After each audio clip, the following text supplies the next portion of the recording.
Tapi kalau kita mau jujur, ada kok yang ngecas logo cuman 10 juta, 20 juta, 50 juta gitu ada. Iya. Bahkan ada yang bikin logo untuk corporate nawarnya di bawah 20 juta ada gitu. Halo Sobat Brand, selamat datang di Brand ID TV bersama Michael TJ. Ada Gusda dan Age. Oke. Nah, di channel ini kita akan banyak membahas tentang brand, communication, dan marketing. Untuk teman-teman yang mau jadi influencer, mau jadi YouTuber, mau jadi public figure, punya usaha, punya bisnis, atau punya produk. Tonton terus, simak terus konten-konten dari kita. Akan banyak membahas tentang brand, marketing, dan communication.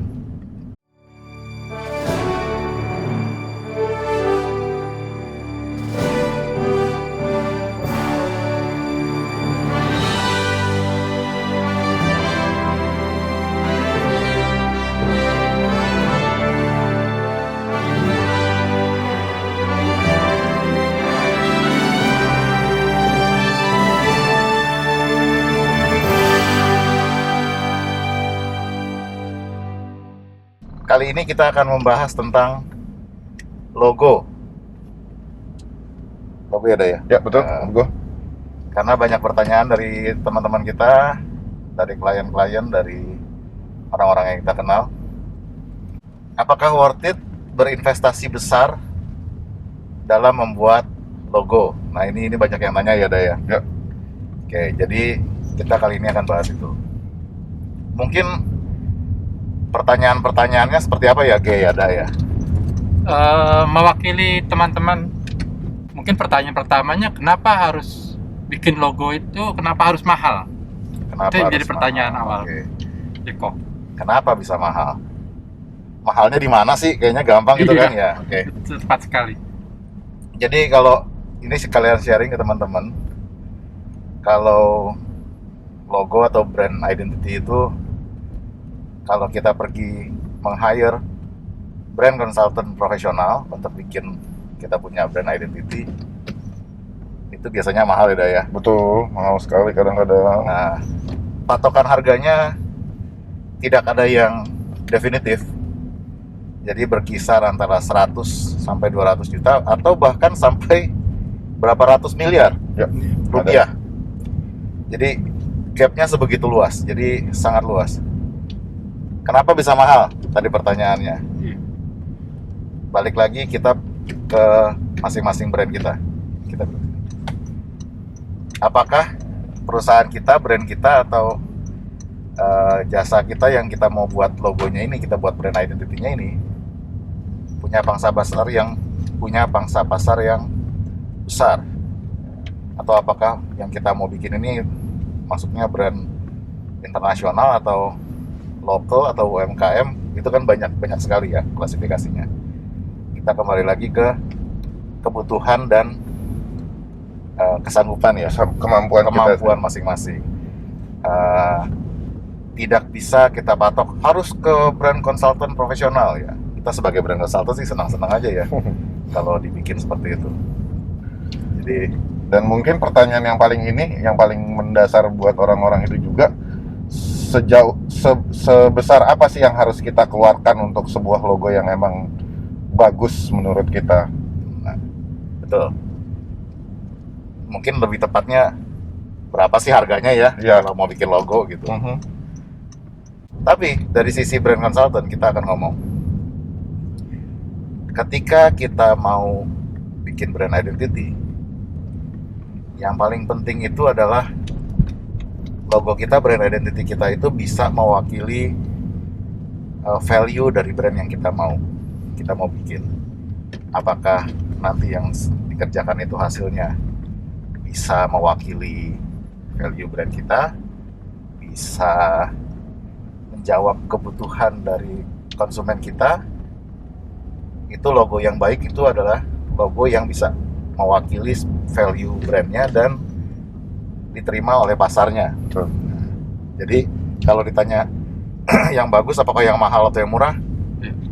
Yang bagus itu yang bisa diterima oleh pasarnya dan bisa mewakili value brandnya, Ge. Oh, baik. Oke, jadi itu logo yang baik. Nah, untuk bikin seperti itu kan kita mesti studies. Ini brandnya atau perusahaannya atau produknya itu seperti apa? Kalau istilah kerennya di assess ya. Ya. Assessment, harus menjalani sebuah assessment. Di audit brandnya. Kalau sudah ada, kalau mau rebranding. Kalau belum ada, kita assess pasarnya, kompetitornya seperti apa. Lalu perusahaan yang mau punya brand ini kita audit value-nya seperti apa. Nah, ini seperti research ya. Kita survei dulu. Apakah visinya, missionnya itu seperti apa. Nah, itu semua yang akan kita kemas menjadi sebuah brand identity. Jadi belum masuk ke grafis atau Belum, apapun ya. belum. Kita emang benar-benar mencari tahu dulu apa yang diinginkan sama brandnya dari logo itu nanti. Betul, Gitu. karena mewakili value itu kan harus mewakili kepentingan si ownernya sendiri, terus mewakili value yang ditawarkan. Betul. Di video-video sebelumnya juga kita sempat, nanti disimak ya videonya ya. Di video-video lain juga kita ada membahas tentang Personality. membangun sebuah brand ya. Dari awal itu kita butuh apa. Nah, tolong disimak nanti videonya, ada linknya di atas ini. Kita mewakili value yang kita tawarkan. Nah, itu butuh dipelajari dulu seperti apa. Nah, setelah itu semua terkumpul, setelah kita analisa hasilnya, bisa kita tuang ke dalam sebuah konsep. Jadi si brand ini mau mewakili image yang seperti apa, personality-nya seperti apa gitu dah. Jadinya setelah itu semua jelas, baru kita bisa masuk ke tahapan berikutnya, yang tadi grafis-grafis itu. Oh, oke. Ya, jadi ketika mungkin teman-teman pernah dengar ada brand consultant yang charge mungkin sampai ratusan miliar ya untuk logo, untuk brand identity. Di proses awal ini memang cukup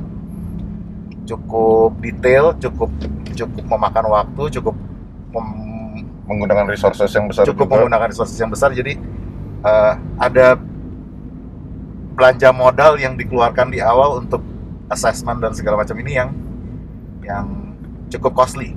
Lalu baru kita masuk ke grafis, mungkin ya disimpulkannya seperti itu. Kita masuk ke grafis, dituang semua ke dalam strategi yang tadi kita susun berdasarkan hasil data-data itu tadi. Jadi nggak tiba-tiba bikin logo.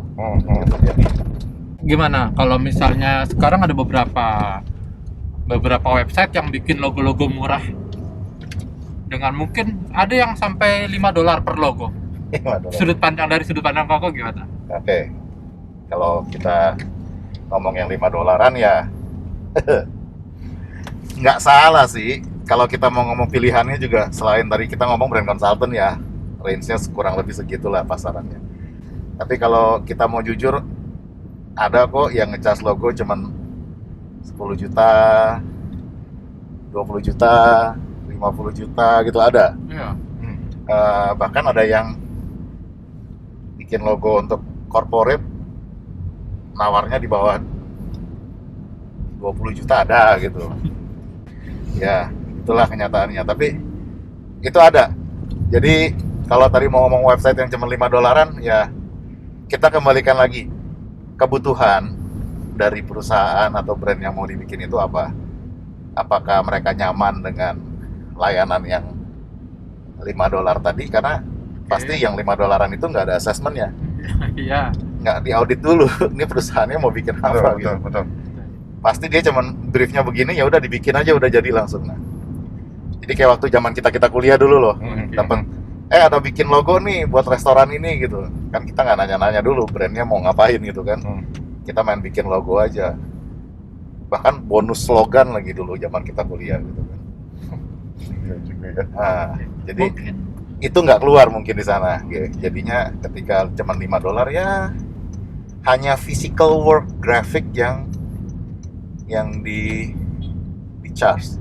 Itu pun kayaknya $5 kayaknya ya ini karena disrupsi ya jadinya. Oke. Dulu ojek 50.000, sekarang ojek cuma 11.000 gitu kan. Iya. Dulu logo 100-500 juta, sekarang cuma $5 gitu. Ada yang, tapi balik lagi ke kebutuhan, kenyamanan, tingkat kenyamanan dan kebutuhan dari brandnya sendiri. Mau sejauh apa, mau setinggi apa investasinya, itu kembali ke kebutuhan. Mungkin mereka nyaman dengan $5 dan hasilnya mereka puas ya, berarti itu worth it dengan investasi mereka. Betul, betul. Oke. Oh, Tapi di sana juga kita kalau lihat, kalau boleh jujur, apakah ada brand-brand besar masuk ke website itu yang $5? Itu dia. no sih. Nah, jadi again, mungkin kalau di sekelas perusahaan-perusahaan multinasional, mereka nggak berani main ke sini gitu. Jadinya mereka hire brand consultant profesional, lalu ketika melihat prosesnya mereka nyaman, dan ketika lihat reportnya, hasilnya mereka merasa secure, cocok untuk pasar mereka, dan mereka jalan. Itu yang terjadi kebanyakan di industri. Oke, mungkin Koko ada saran buat teman-teman startup dan mungkin UMKM ya yang mau punya brand sendiri. Ya, kembali lagi ke kemampuan dan ke kebutuhan ya. Kalau teman-teman yang startup, yang UMKM mau bikin brand identity, mau bikin logo, dan merasa nggak sanggup untuk, belum sanggup mungkin ya, saya doain supaya kedepannya bisa usahanya lancar. Mungkin belum sanggup pada saat ini untuk berinvestasi dengan bekerja sama dengan brand consultant profesional. Banyak option. Tadi Age juga ngomong tentang website yang $5 itu ya. Kembali lagi ke tingkat kenyamanannya, apakah nyaman. Nah, tapi juga banyak option lain. Kemarin itu kita sempat ketemu teman beberapa ya, yang kena layoff. Ini kita sharing aja sama teman-teman sekalian. Jadi mereka itu memang biasanya kerja di brand consultant firm yang besar. Jadi metodologi kerjanya juga udah biasa dengan sistem yang advance ya. Iya. Jadinya mereka menjalankan proses, ya mungkin dibilang assessment, nggak fully assessment juga karena sumber dayanya terbatas ya. Jadinya mereka menjalankan proses-proses ini secara individual. Jadi mereka bikin assessment, bikin research, small research gitu ya. Teman-teman bisa nyari orang-orang seperti ini yang punya skill, punya kemampuan, punya knowledge. Nah, ini juga akan menjadi proses untuk saling support dan saling membantu ya di tengah-tengah pandemi seperti sekarang ini. Betul.